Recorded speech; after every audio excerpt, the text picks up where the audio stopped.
Teman-teman yang dirahmati Allah Subhanahu wa taala, di ayat kedua surat Al-Ankabut Allah menyampaikan sebuah sindiran. Allah nyindir dengan bahasa, emangnya manusia pikir Allah akan biarin aja mereka mengatakan kami telah beriman, sementara mereka tidak diuji. Ini Allah lagi menyindir orang-orang yang selama ini berputus asa setelah beriman. Berputus asa setelah berhijrah. Berputus asa dan mengeluh setelah bertaubat. Allah lagi nyindir mereka nih. Seolah-olah Allah bilang, kenapa setelah kalian beriman malah kalian masih berkeluh kesah? Kenapa kalian setelah bertaubat malah menjadi ragu kepada Allah? Kenapa kalian setelah berhijrah malah jadi labil? Bukankah harusnya setelah kalian menyatakan kami taubat, kami hijrah, kami beriman, harusnya iman kalian makin mantap? Dan bukti bahwa iman kalian mantap apa? Bahwa ketika kalian diuji, kalian sama sekali tidak goyah. Jadi Allah Subhanahu wa taala seolah-olah mengatakan bahwa ujian adalah tabiat iman. Bahwa ujian adalah tabiat iman. Bisa diuji dengan ujian yang kita tidak suka, bisa juga diuji sebaliknya dengan ujian yang kita suka. Bisa diuji dengan ujian yang sifatnya fisik, bisa diuji dengan ujian yang sifatnya harta, bisa juga diuji yang lebih berat lagi dengan ujian yang sifatnya perasaan. Yang jelas semuanya diuji. Bisa diuji dengan ujian musibah, bisa juga diuji dengan godaan-godaan dari syaitan yang melalui hawa nafsu kita. Bisa diuji dengan kemarahan, dipancing oleh orang lain untuk marah, dipancing di sosmed untuk ngebalas komen-komen mereka, dipancing untuk berdebat, dipancing untuk akhirnya kita saling menjudge, saling menjatuhkan, saling menjelekkan. Ini semuanya bentuknya ujian. Makanya Allah Subhanahu wa taala mengatakan di pembukaan surat Al-Ankabut, kalau ujian itu adalah tabiat iman. Ujian dan keimanan itu nggak bisa dipisahkan. Apa hubungan antara iman dengan sabar? Sehingga Allah Subhanahu wa taala menilai keimanan seseorang itu dengan cara mengujinya. Apa hubungan antara iman dengan sabar? Ternyata ciri yang paling jelas orang yang imannya baik adalah sabarnya. Makin baik imannya, harusnya makin kuat kesabarannya. Jadi orang yang paling beriman itu tidak dilihat dari wawasan agamanya. Itu lebih kepada orang yang berwawasan luas, yang ilmunya banyak. Tapi belum tentu orang yang wawasannya luas adalah orang yang paling baik imannya, belum tentu. Bukankah iblis itu wawasannya luas? Dia mengerti banyak hal yang bahkan kita gak ngerti. Iblis ngerti tentang dunia di langit. Iblis mengerti tentang alam yang ada di surga, alam yang ada di akhirat. Iblis tahu, bahkan udah masuk surga. Jadi ilmu iblis lebih banyak daripada kita sekarang. Tapi kenapa iblis malah tidak sebanding antara ilmunya, wawasannya dengan ketakwaan dan kesolehannya? Karena iblis tidak sabar dengan sebuah ujian. Ujian iblis apa? Eksis. Itu ujiannya iblis. Dia udah lama eksis, followersnya banyak. Setiap dia posting, orang berlomba-lomba jadi first like. Setiap dia posting, di repost rame-rame. Di YouTube viral. Channelnya tuh paling banyak subscribersnya. Iblis. Coba cari nanti di YouTube, iblis. Ada gak channel? Itu udah viral banget loh, eksis banget. Tiba-tiba datang pendatang baru. Muncul pendatang baru. Pendatang baru ini tiba-tiba melejit. Followersnya langsung nambah, kejar-kejaran akhirnya disalib. Pas lagi kayak gitu dia gak kuat dengan ujian nama besar, ujian eksistensi, ujian popularitas, ujian siapa yang lebih dihargai, ujian-ujian kayak gitu. Sama kayak kita kadang-kadang ngerasa udah banyak jasa dalam sebuah organisasi, udah banyak jasa dalam sebuah komunitas, udah banyak jasa dalam sebuah lingkungan, masjid, sekolah, organisasi, teman-teman kita yang paling sering berkorban. Tapi ternyata yang eksis, yang masuk media, yang masuk TV justru orang lain. Itu kan ujian ya. Nah ini nih yang kadang-kadang ujian namanya zulzilu, diguncang perasaannya. Bukan diuji dengan fisik, kadang-kadang ujian sakit, capek, lelah, buat kita bisa kita lalui tuh dalam sebuah organisasi nih. Kita lagi bikin kegiatan sosial, baksos. Di sekolah, dengan OSIS-nya, dengan ROHIS-nya, di kampus, dengan BEM-nya, dengan LDK-nya, kita bikin acara baksos. Kan effortnya lumayan ya. Kita begadang untuk meeting, kita survei lapangan, kita kerja malah tidur sehari cuma 1,5 jam, 2 jam. Fisik kita lelah, fisik kita capek, kadang sampai sakit. Sampai dirawat di rumah sakit gara-gara kena misalnya tipes gitu, gara-gara kita habis-habisan bekerja, itu buat kita gak masalah. Ujian fisik kita lalui. Dan besok mau ngadain lagi, kita yang paling semangat dan aktif. Gak masalah capek juga. Gak masalah juga kita lelah, gak masalah kurang tidur, gak masalah berjalan jauh, gak masalah. Satu, ujian harta. Kita yang justru nombokin. Kita yang nalangin dulu modal-modal untuk kegiatan-kegiatan tersebut. Kalau ternyata gak tercover dananya, akhirnya gak bisa dibalikin talangan kita, gak apa-apa, kita ikhlas. Kita berkorban dengan harta kita. Butuh apa? Saya bayarin. Butuh apa?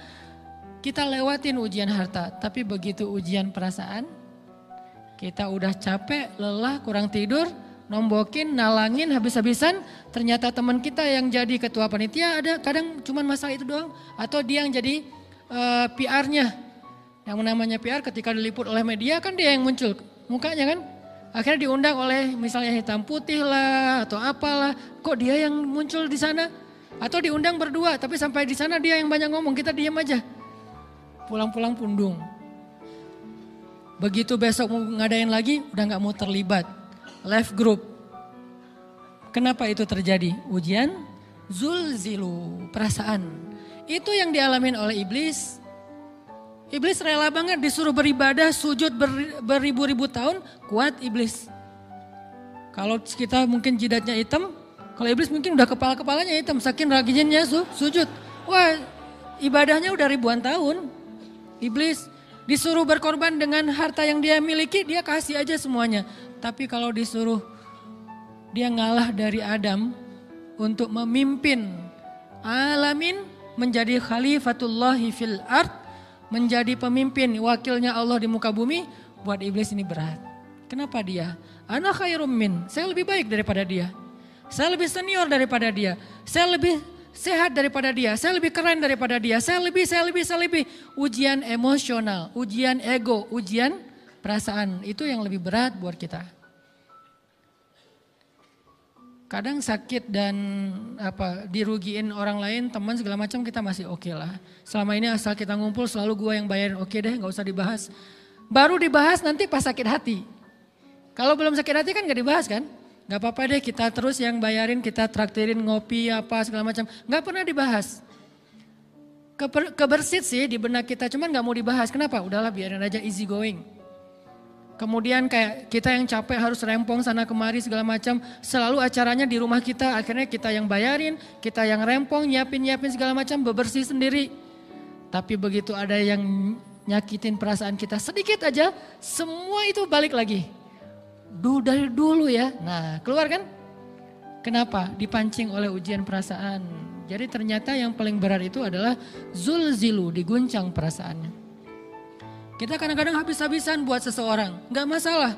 Hujan-hujanan dia yang pakai jas hujan, kita gak pakai apa-apa, gak apa-apa. Sakit-sakitan juga, dikerok dan segala macam, biarin aja.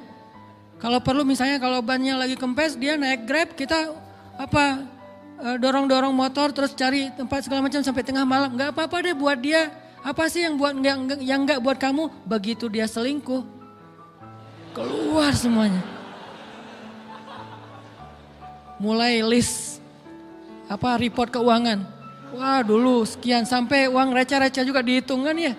Kenapa bisa kayak gitu? Perasaan kan? Nah ini nih yang kita coba belajar. Mungkin malam ini kita lebih banyak membahas tentang sabar terhadap ujian perasaan. Karena banyak macam-macam ujian. Nah, gimana kita memanage perasaan kita? Gimana cara kita merecovery perasaan kita dengan bab sabar? Insya Allah nanti akan kita lanjutkan setelah selesai sholat isya. Barakallah. Bismillahirrahmanirrahim.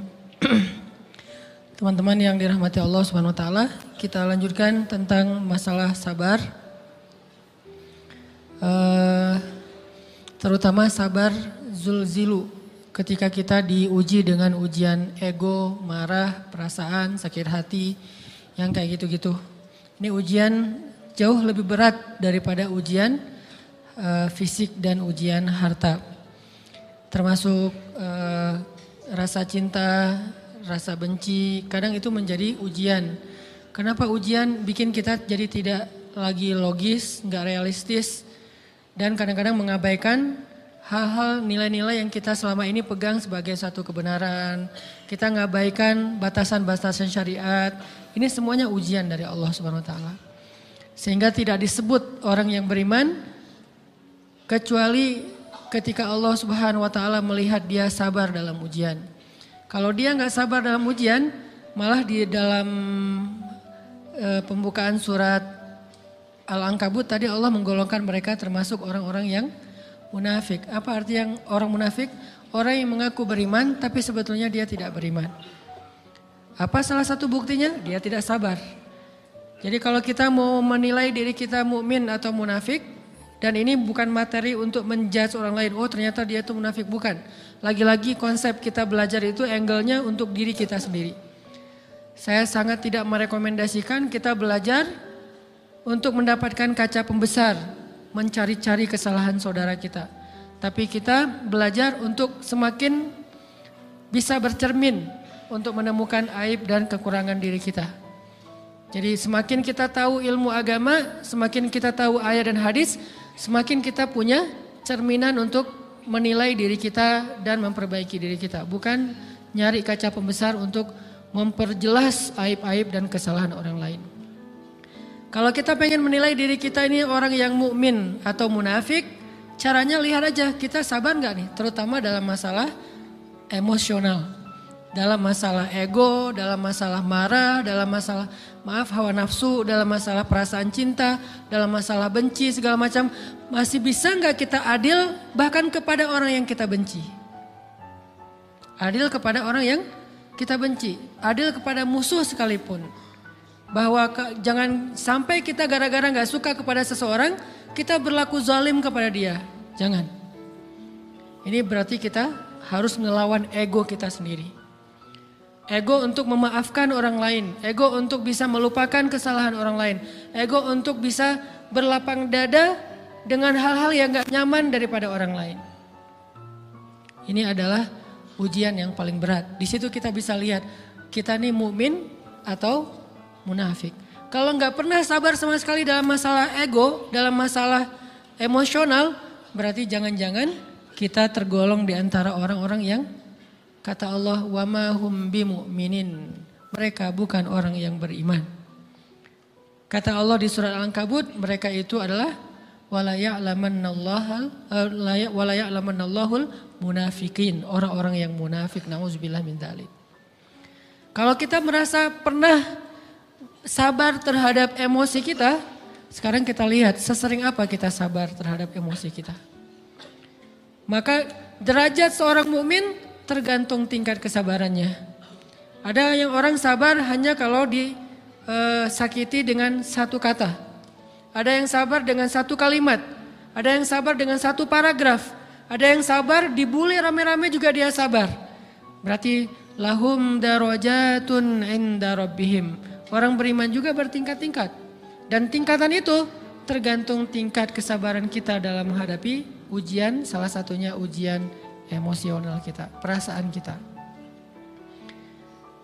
Sehingga teman-teman yang dirahmati Allah SWT, salah satu program kita untuk terus mengembangkan diri, program untuk tumbuh, program untuk memperbaiki diri kita di hadapan Allah itu adalah coba kita program dalam sehari aja, terus kita nilai berapa kali kita berhasil ngelewatin ujian emosional. Bukan cuma marah, termasuk cinta, benci, tersinggung, sakit hati kayak gitu-gitu. Berapa kali kita bisa berhasil melewati itu dalam sehari. Gak usah seminggu, sehari aja. Di jalan, sama temen, di grup WA, di IG, di Twitter, di mana gitu. Coba kita lihat berapa kali kita bisa menahan diri kita dan bersabar. Bukan berarti tidak respon ya, bukan berarti pasif. Kita bisa merespon tapi dengan cara yang elegan. Kita bisa merespon tanpa harus memperlihatkan emosional yang meledak-ledak. Bukan berarti ketika disakiti orang, dihina dan segala macam kita diam aja. Gak selalu kayak gitu. Kadang-kadang kita perlu merespon untuk mengklarifikasi, tabayun kalau kata orang-orang yang dalam ilmu fikih. Kita harus tabayun. Tapi tabayun dengan marah itu beda. Tabayun dengan mencela itu beda. Sehingga kita mencoba menahan diri berpikir, aduh capek kalau gitu. Tapi kan ini bagian dari pembelajaran.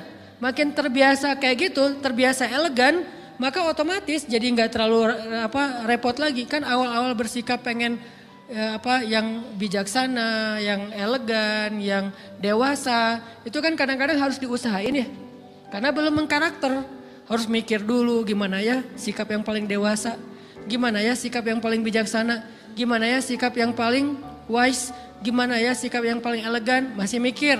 Tapi setelah berkali-kali kita latihan, lama-lama itu menjadi spontanitas kita. Dan kalau udah bisa kayak gitu, insya Allah kita sudah mulai meniru nih akhlak Nabi Muhammad SAW. Ini ujian perasaan banget. Kalau tadi saya ngasih contoh diselingkuhin itu sebetulnya cuman bercanda ya. Karena diselingkuhin ini pastinya bukan ujian. Tapi musibah. Pengkhianatan ya, tidak ada tempat. Gimana kita ngelawan perasaan kita kalau lagi kayak gitu? Gimana kita ngelawan perasaan kita kalau lagi diuji? Gimana cara kita bersabar? Karena iman dan sabar itu bisa dibilang satu paket. Gak disebut orang beriman kalau gak sabar. Dan insya Allah orang yang sabar itu adalah ciri-ciri orang beriman. Gak mungkin disebut orang beriman kalau gak sabar. Kita pikir memang iman itu hanya ucapan. Kalau iman itu cuma ucapan, inna sholati wa nusuki wa mahyaya wa mamati lillahi rabbil alamin, gampang. Kalau iman itu cuma ucapan, hasbiyallah wa ni'mal wakil, gampang. Kalau iman itu cuma ucapan, la haula wa la quwata illa billah, gampang. Kalau iman itu cuma ucapan, iyyaka na'budu wa iyyaka nasta'in, gampang. Tapi Allah mengatakan, wa ma hum bimu'minin. Ahasiban nasu ayyutraku ayyakulu amanna wa hum la yuftanun. Emangnya cukup dengan hanya mengatakan kami telah beriman lalu tidak diuji? Ternyata iman adalah sabar dalam ujian. Jadi enggak mungkin orang disebut beriman sementara dia tidak sabar, sementara dia emosional, sementara dia temperamen, sementara dia orangnya meledak-ledak, sementara dia orangnya mengeluh, sementara dia orangnya berputus asa. Enggak mungkin. Karena ulama mengatakan la tayasu. La tayasu, jangan berputus asa. Fa innal ya's laisa min akhlaqil muslim atau mukmin. Karena sesungguhnya keputusasaan bukan di antara akhlak orang yang beriman. Orang yang beriman itu tidak pernah berputus asa. Serumit apapun masalah kita, kalau kita punya yakin sama Allah bahwa Allah ala kulli syai'in qadir, maka kita pasti akan punya harapan. Kalau kita yakin bahwa Allahu Akbar, sebesar apapun masalah kita, Allah lebih besar daripada masalah kita kan? Bukankah kita mendengar Allahu Akbar, Allahu Akbar. Ada gitu yang lebih besar daripada Allah? Harusnya kita tidak pernah berdoa kepada Allah sambil mengatakan, ya Allah saya punya masalah besar. Itu sama aja dengan kita ngeledekin Allah. Sama aja kayak kita datang ke teman kita bilang gini, saya mau pinjam duit. Enggak akan banyak kok, saya tahu kamu kalau kebanyakan kamu gak akan sanggup. Kan gak mungkin kita ngomong gitu kan ya. Saya lagi banyak hutang nih. Saya mau minta tolong sama kamu. Insya Allah saya gak akan minta seutuhnya. Saya tahu kamu juga kurang duitnya. Saya minta dikit-dikit aja lah. Kan gak gitu kan cara kita minta tolong. Sama aja kita doa, ya Allah saya punya masalah besar. Ngomong ke Allah punya masalah besar. Kalau kita ngomong ke manusia kayak gitu wajar, tapi ke Allah, ya Allah saya punya masalah kecil nih. Apa? Ada hutang sedikit, berapa? 100 M. Allah kan ghaniyun, maha kaya, jadi jangan pernah mengatakan 100 M itu besar di hadapan Allah. Kita ngeremehin Allah banget. Bukankah Allah maha kaya? Jangan pernah mengatakan bahwa musibah kita, ditinggalkan orang yang kita cintai, dibully seluruh dunia, itu besar di hadapan Allah. Bukankah Allah cukup buat kamu, kata kamu? Inna sholati wa nusuki wa mahyaya hasbiyallahu ni'mal wakil. Jadi Allahu Akbar. Sehingga kalau kita berdoa, ya Allah saya punya sedikit masalah. Bukankah Umar pernah mengatakan, ya nafsi, idza dhaqat alaikid dunya, fala taquli ya rabbi indi hammun kabir, faquli ya hammun indi rabbun kabir. Wahai jiwaku, kalau kamu merasakan kesempitan, kegalauan, bingung, sakit, jangan pernah kamu mengatakan, ya Rabbi saya punya masalah besar. Tapi katakanlah, wahai masalah saya punya Rabb yang maha besar. Iman dan harapan, berharap itu nggak bisa dipisahkan. Iman dan sabar itu nggak bisa dipisahkan. Iman dan berserah diri atau menyerahkan urusannya, tawakul atau kita nyebutnya tawakal, nggak bisa dipisahkan. Bagaimana kita mau menyebut diri kita mukmin sementara kita nggak sabar ketika diuji dengan perasaan? Alhamdulillah kalau kita selama ini masih bersabar dengan ujian fisik. Ujian fisik yang setiap hari kita alamin apa? Lelah, capek, pulang kerja, pulang sekolah, pulang dari kampus, ngaji. Capek kan? Belum lagi macet-macetan, belum mandi pula. Dari tadi pagi, dari semalam kurang tidur dan segala macam. Lelah, capek, ngantuk. Kadang-kadang sampai drop kesehatan kita. Kita bisa laluin itu. Gak apa-apa, capek-capek juga. Yang penting saya pengen belajar. Jalan nih jauh-jauh. Ada yang dari Sumedang, ada yang dari Lembang, ada yang dari Banjaran. Dari mana-mana datang pengen ngaji. Jarak jauh gak apa-apa. Macet gak apa-apa. Lelah gak apa-apa. Habis duit gak masalah. Tapi sampai di sini kesenggol dikit aja teman-teman kita dalam ucapan mungkin, dalam ekspresi kadang-kadang kita senyumin gak dibalas senyum. Atau mungkin hal-hal sepele itu bikin seolah-olah amal kita yang udah habis-habisan tadi jadi berkurang sampai habis pahalanya. Ujian perasaan. Kadang-kadang datang ke sini nggak ada rasa tidak nyaman sedikit mungkin dengan teman kita atau dengan orang yang di sebelah kita. Akhirnya kita merasa tersinggung, akhirnya kayak jadi berlebih-lebihan. Di tangga, di pintu, pas keluar, di tempat wudhu, di mana. Hal sepele sebetulnya, tapi mengganggunya bukan fisik kita. Yang terganggu bukan harta kita, tapi yang terganggu perasaan kita nih, rasa nyaman kita yang terganggu. Seolah-olah hilang semua.